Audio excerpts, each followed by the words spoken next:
Hey guys, and welcome to the final section of Mastering Deep House.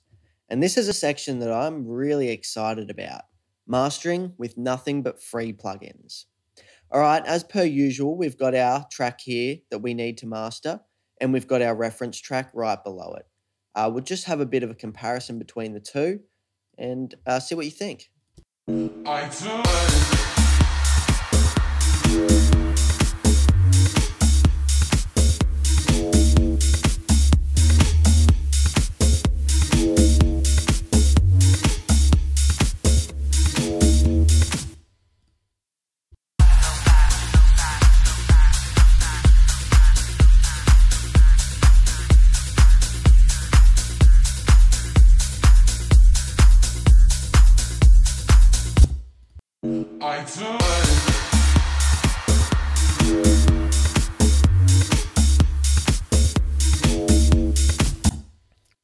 Alrighty, now these two tracks are already quite similar, definitely more alike than the other two that we mastered with iZotope and with our own mastering chain. The main things I'm hearing here is there's a difference in the presence of the high end, definitely.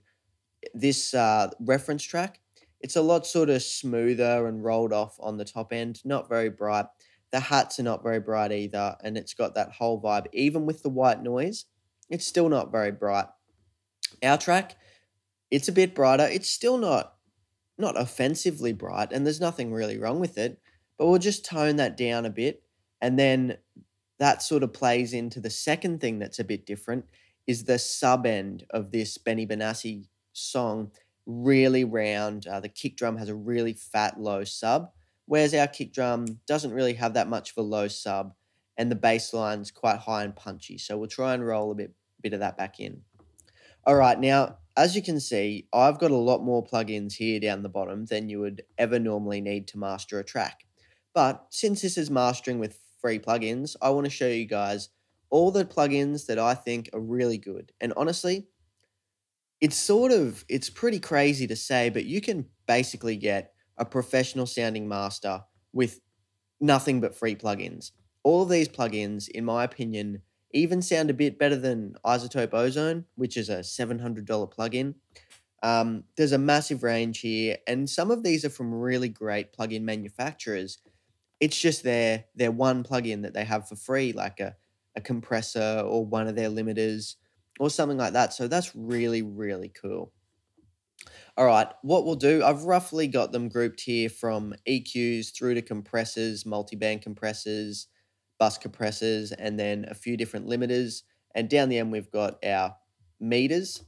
This is one that I talked about earlier. This is the free TT Dynamic Range meter, and it is awesome. If you don't have a really good meter, definitely get this. No questions asked. Great plugin.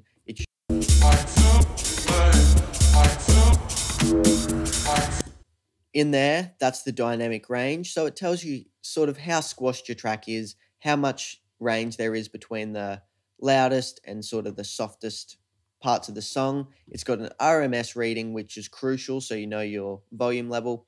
And it's got just a peak meter here. A peak meter is similar to in Ableton, this fella here, but it's just a bit more accurate. This has no numbers and no scale.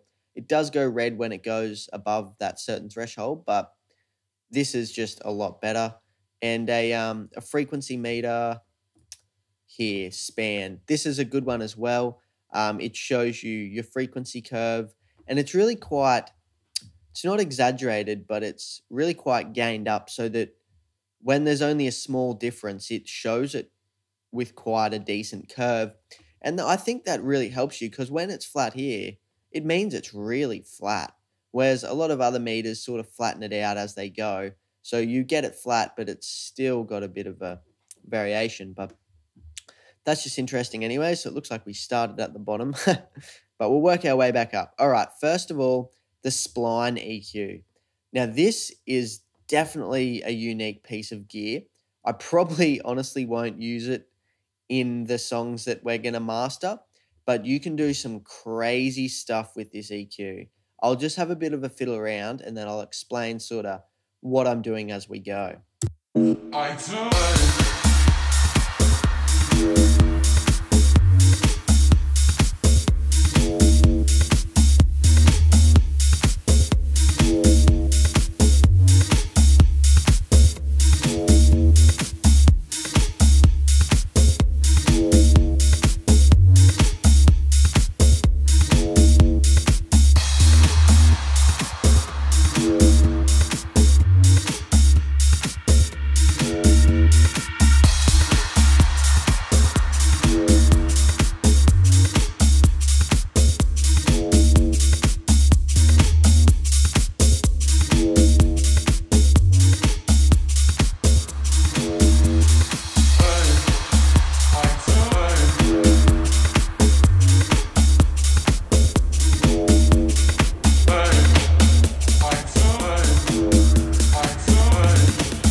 right, now this is a very interesting EQ. So you've got these yellow dots here are sort of like your main points, and the red and the blue, the blue dots on either side have this crazy tilt function, sort of like your Q, I guess. It changes the shape, but it's really, yeah, it's just a shape manipulation tool, and it's really cool. As you can see, when you drag them around, you can get some crazy shapes. Like, you can sort of back them up to each other and they'll bend, and like, look at that. Like, you get some absolutely insane stuff going on, which is pretty cool. Like, definitely I need to spend some more time mastering it so I can pull off the sounds that I want with it. But definitely an awesome little pickup for an EQ. If you've got some frequencies like and some sounds that you really want to get, even putting this on synths by itself without even using it on the master bus would be a great little application for it, because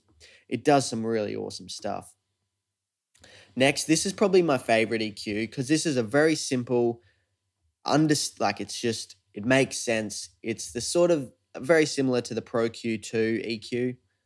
It has your frequency, each band here. Now, I've actually put it in dynamic mode. Now, if you have the threshold, so we'll just select a band, and this is all your settings for that particular band, right? So it's also acting as a multi-band compressor here. But if you have the threshold at 0, like I've set all these, it's just acting as an EQ. But it's definitely an awesome function to be able to compress as well, like in this multi-band sort of setting. So we'll have a bit of a play with that as well. But we've got 4 bands here to play with. I've also put in a high-pass filter at 20 hertz just to filter out the real low tail of the sub that I don't want. In the club, that would be really muddying up the sound a bit, and you don't really need it. So let's have a bit of a play with that.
All right, that's a really, really cool functionality there.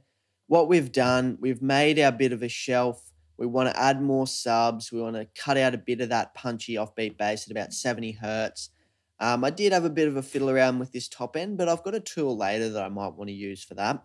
And now at around 200, we've set, all right, now I just found the Q for it. So the Q actually works for the dynamic processing as well. So that's cool. I just tighten that Q up a bit because I really want this Q to, I don't want it to be affecting the low end. I just want it to be affecting this muddy 200 area. On the synth, it's coming through a fair bit, and I want to get rid of it a bit. I'll just have another quick play, but what we did there, just as soon as you start winding up that threshold from 0, it's just acting exactly like a multi-band compressor.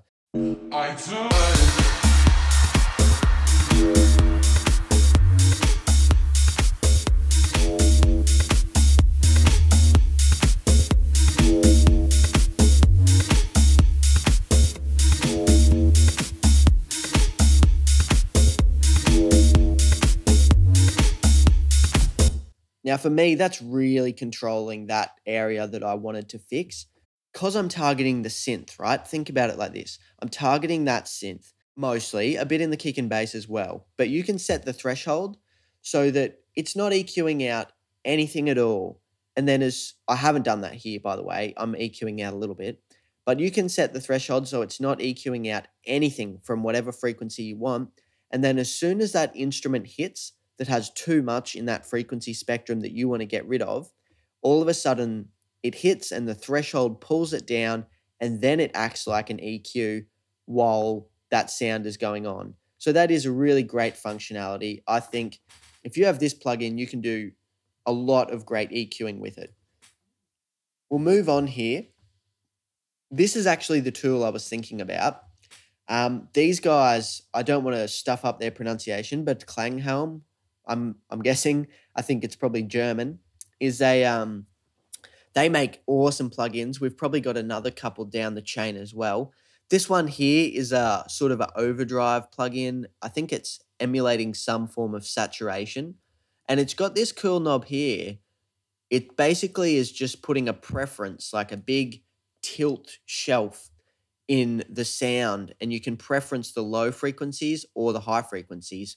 And I checked and it keeps the levels about the same, but you can change the well, it's not the perception. You can change how much of the highs and how much of the lows is featured in the track. So let's just have a bit of a play with that.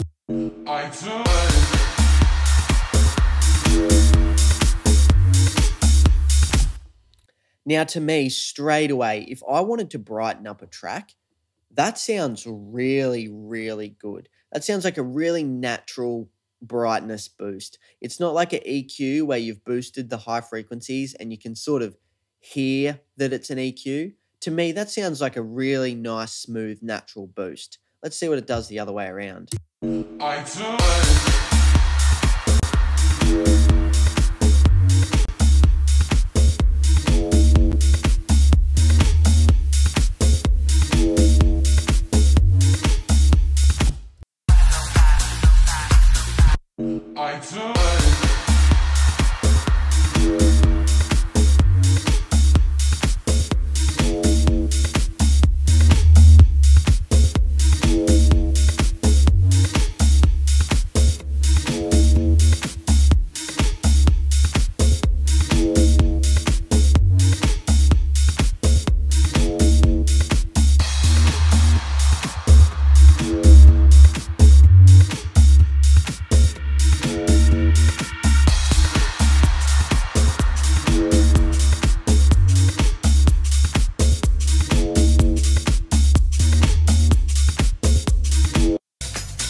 Another thing I thought I'd point out is this EQ here naturally has really quite wide Qs. A low number means the Q, or the width of the band, is really quite wide. So they start off really smooth and wide. And I've brought it up 2 or 1.7, which is pretty close to 2. That's not a very tight band at all. That's still quite wide. It does go up to 6, but naturally they're quite relatively wide bands. Sorry, I just wanted to make a couple of EQ changes that I heard coming in here when we started rolling off these high frequencies. Now, to me, the high end's sounding pretty similar now.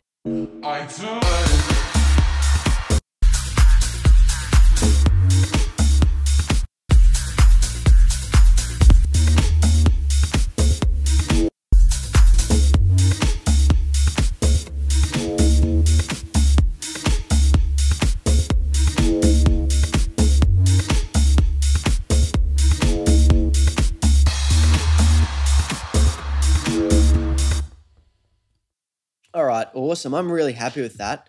And again, a great little tool, completely free, awesome little pickup there. All right, next we have the Slick EQ. Now, this is only a shelf. Well, you can change between bell and shelf by the looks of it, but it's mostly a shelf EQ just for sort of like the plugin we just used. It's really broad strokes. You're not getting your tight Q. You're not notching out troublesome frequencies. You're painting a picture with it, wide cues, natural sort of sound, just sculpting the way the whole song, the whole timbres and the whole tones of the song just sit together. So we'll have a bit of a play with this one and see the different sounds we can sort of get out of it.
Alrighty, this is a really cool EQ. Honestly, I haven't played a lot with it, but these Tokyo Dawn Labs guys, I think I've got 3 of their plugins in this mastering chain. They're all free, and they're all really awesome. Now here you've got different settings. I haven't looked into their manuals, but I'd be almost 100% certain to say that these are different. They're modeled on different EQs from different consoles.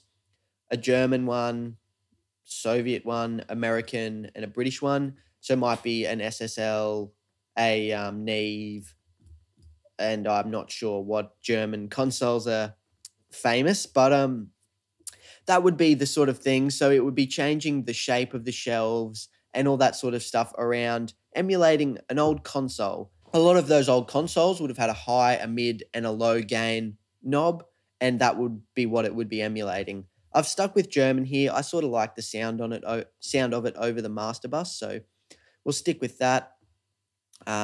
It's got an auto gain makeup here, so sort of, I know we've talked about this a lot, auto gain makeup for every dB of gain that you reduce, it's putting it back in. So before and after, it should sound exactly the same. You can change between bell or shelf here in the EQ. This is just a shelf, so all we're doing with this EQ now, we're boosting by 2.5 dB, 60 hertz and below. So that's trying to round out that sub that we've been missing. I'm not using the mid. I had a bit of a play with it, but since we've already done so much EQing, I'm sort of almost finished. And boosting 2 dB on a high shelf at 2K. I know this is sort of against what we were wanting to do, but I sort of just like the sound of it. I wanted a bit more bite back in that sort of area. And since it's a shelf, I'm not exactly sure of the shape, but I feel like it's a rounded sort of shelf. I didn't hear a lot more high frequencies coming back in, but again, I could be completely wrong. But the important thing is that I sort of like that sound. That's what I wanted. So I'm going to stick with it. So next, we've got the Red EQ. Now, I'm probably not going to use this, or at least keep it on, but I want to show you this because these guys, Acoustica, make some really expensive and really good plugins. Now, this Red EQ is another example of a really great plugin. It's another plugin that is very similar to the last one, as it's got a low shelf, a mid band, a high band, a volume out, and an input gain. So very, very simple here. We'll just have a bit of a play so you can hear how this EQ sounds.